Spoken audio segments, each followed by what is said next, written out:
আমি আমার জায়গা থেকে বিশেষ করে যুবক সম্প্রদায়কে ব্যক্তিগত জীবনে তারা কিভাবে দিনটাকে পালন করবে, এর ধারাবাহিক কী হতে পারে, দিন কায়েমের ধারা কী হতে পারে, সে ব্যাপারে আমি একটি হাদিস বলবো। আর দ্বিতীয় আরেকটি হাদিস বলবো যে সামাজিক বা রাষ্ট্রীয়ভাবে দিন কায়েমের ধারা কী হতে পারে। এই দুইটা হাদিস উল্লেখ করে আলোচনার ইতি টানছি। তো প্রথম হাদিসটি আমরা বলতে পারি, যেটা 12 নববী বর্ষে মদিনা থেকে 7জন যুবকের সামনে রাসূল সাল্লাল্লাহু পেশ করেছিলেন। 7জন যুবক 12 নববী বর্ষে মদিনা থেকে রাসূল সাল্লাল্লাহু নিকটে এসেছেন। মক্কাতে রাসূল সাল্লাল্লাহু নিকটে মদিনা থেকে 7জন যুবক আসলে রাসূল সাল্লাল্লাহু তাদের কাছ থেকে যে ওয়াদাগুলি নিয়েছেন সেটা হাদিসে রয়েছে। আন উবাতা ইবনে সামিত রাদিয়াল্লাহু তাআলা আনহু আন্না রাসূলুল্লাহ সাল্লাল্লাহু আলাইহি সাল্লাম, উবাতা ইবনে সামিত রাদিয়াল্লাহু তাআলা আনহু থেকেই মূলত হাদিসটি বর্ণিত যে রাসূল সাল্লাল্লাহু এর পাশে তার সাহাবীদের একটি জামাআত উপস্থিত ছিলেন। তখন তিনি বলছেন যে তোমরা আমার নিকট এই মর্মে ওয়াদা করো যে প্রথমত লা তুশরিকু বিল্লাহি শাইআ, তোমরা আল্লাহর সাথে কাউকে শরিক করবে না। ওয়ালা তাসরিকু, তোমরা চুরি করবে না। ওয়ালা তাজনু, তোমরা জিনা ব্যভিচার করবে না। ওয়ালা তাকতুলু আওলাদাকুম, তোমরা অন্যায়ভাবে কাউকে হত্যা করবে না। ওয়ালা তাতু বিবহতানি তাফতারুনাহু বাইনা আইদিকুম ওয়া আরজুলিকুম। রাসূল সাল্লাল্লাহু এরপরে বলছেন যে তোমরা কাউকে মিথ্যা অপবাদ দেবে না, তোমরা পরস্পরে তোমাদের হাত কিংবা পায়ের দ্বারা কাউকে কষ্ট দেবে না। এরপরে রাসূল সাল্লাল্লাহু বলছেন তোমরা সৎ কাজের ক্ষেত্রে অবাধ্যতা করবে না এবং তোমাদের মধ্যে যেগুলি পূরণ করবে তার প্রতিদান আল্লাহর নিকটেই রয়েছে। সুবহানাল্লাহ। রাসূল সাল্লাল্লাহু এরপরে বলছেন, শেষ দিকে গিয়ে বলছেন যে এগুলির মধ্যে কোনো একটা করবে তাকে আল্লাহ তাআলা শাস্তি দেবেন দুনিয়াতে, তখন এটা তার জন্য কাফারা হয়ে যাবে। আর যে এগুলি করবে আল্লাহ তা গোপন রাখবেন, আর এটা আল্লাহর ইচ্ছাধীন। তিনি ইচ্ছা করলে মাফ করে দেবেন অথবা তাকে শাস্তি দান করবেন। এরপর রাসূল সাল্লাল্লাহু নিকটে এই সাহাবায়ে কেরাম, এই 7জন সাহাবী, তারা সকলেই এই মর্মে ওয়াদা করেছিলেন যে আমরা শিরিক করব না, চুরি করব না, ব্যভিচার করব না, সন্তান হত্যা করব না, মিথ্যা অপবাদ দেব না, কাউকে হাত কিংবা পায়ের মাধ্যমে কষ্ট দেব না, অসৎ কাজের অবাধ্যতা করব না। এই বিষয়গুলি তারা সকলে মেনে নিয়েছেন। তার পরবর্তীতে যখন আবার তারা পরবর্তীতে আসলেন, তখন রাসূল সাল্লাল্লাহু আলাইহি ওয়াসাল্লাম তাদেরকে আবার 13 নববী বর্ষে মক্কার আকাবা পাহাড়ের পাদদেশে মুহাম্মদ সাল্লাল্লাহু আলাইহি ওয়াসাল্লাম আকাবায়ে কুবরার গভীর রাতে সুড়ঙ্গ পথে প্রায় পরবর্তী বছরে 75 জন সাহাবী বিশেষ করে নবাগতের সামনে তিনি যে ভাষণগুলি দিয়েছিলেন 75 জন যুবকের সামনে। প্রথম বছর বলছিলাম কজন? মাত্র 7 জন। তার পরবর্তী বছরে 75 জন ব্যক্তি একত্রিত হয়েছেন। তাদের সকলকেই রাসূল সাল্লাল্লাহু আরও কিছু নসিহত করলেন বা তাদের কাছ থেকে আরও কিছু ওয়াদা নিলেন। তার মধ্যে একটা হচ্ছে যে রাসূল সাল্লাল্লাহু বলছেন যে তোমরা আমার নিকট বায়াত করো এই মর্মে যে সন্তুষ্টি এবং অলসতায় আমার কথা শুনবে এবং আনুগত্য করবে। 2 নম্বর হচ্ছে সচ্ছল এবং অসচ্ছল সর্ব অবস্থায় আল্লাহর রাস্তায় ব্যয় করবে। 3 নম্বর হচ্ছে সৎ কাজের আদেশ দেবে এবং অসৎ কাজে বাধা দেবে।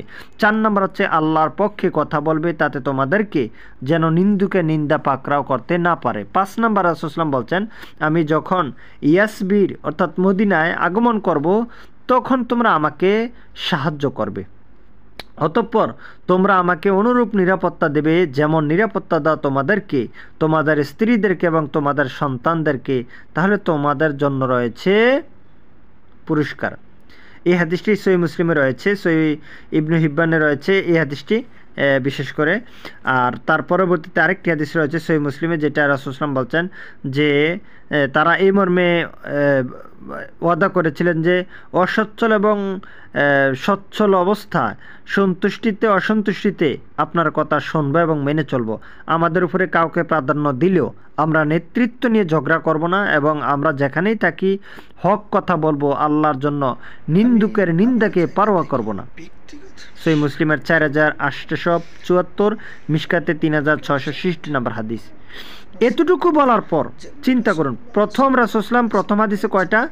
60টি নসিহত করেছেন, আর এই হাদিসে 5টি নসিহত। প্রথম 7টি হচ্ছে ব্যক্তি পর্যায়ের, আর এই হাদিসে 5টি নসিহত হচ্ছে যে শুধু ব্যক্তির মধ্যে সীমাবদ্ধ নয়, মূলত অন্যের মধ্যেও। যেমন তোমরা আমার কথা শুনবে এবং মানবে, সর্ব অবস্থায় আমার কথা শুনবে এবং মানবে, সেটা ব্যক্তিও আবার অন্যের মধ্যে। দ্বিতীয়ত সচ্ছল অসচ্ছল সর্ব অবস্থা আল্লাহর পথে ব্যয় করবে। তৃতীয়ত সৎ কাজের আদেশ দেবে, অসৎ কাজের নিষেধ করবে।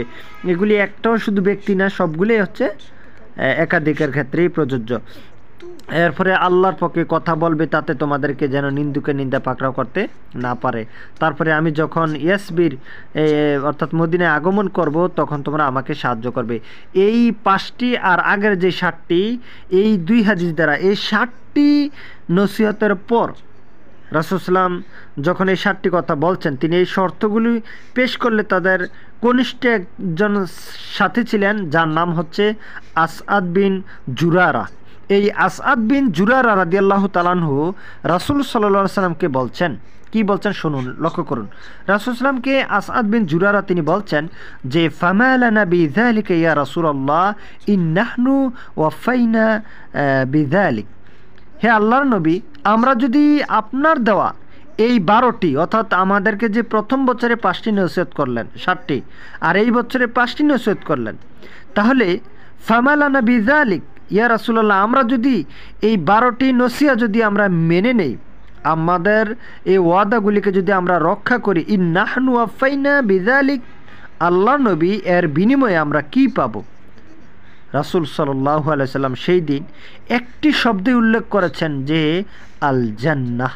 সুবহানাল্লাহ, আল্লাহ তোমাদেরকে জান্নাত দেবেন, তোমরা জান্নাত পাবে। সুবহানাল্লাহ।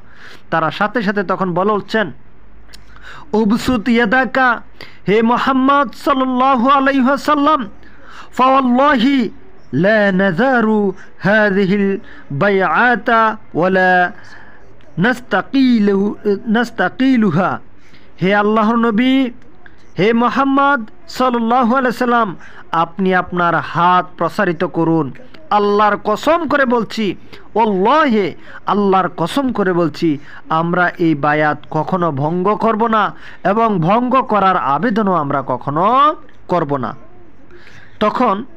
যখন এই কথা তারা বলে ফেললেন, সঙ্গে সঙ্গে আল্লাহর পক্ষ থেকে সুসংবাদ বার্তা এসে গেল।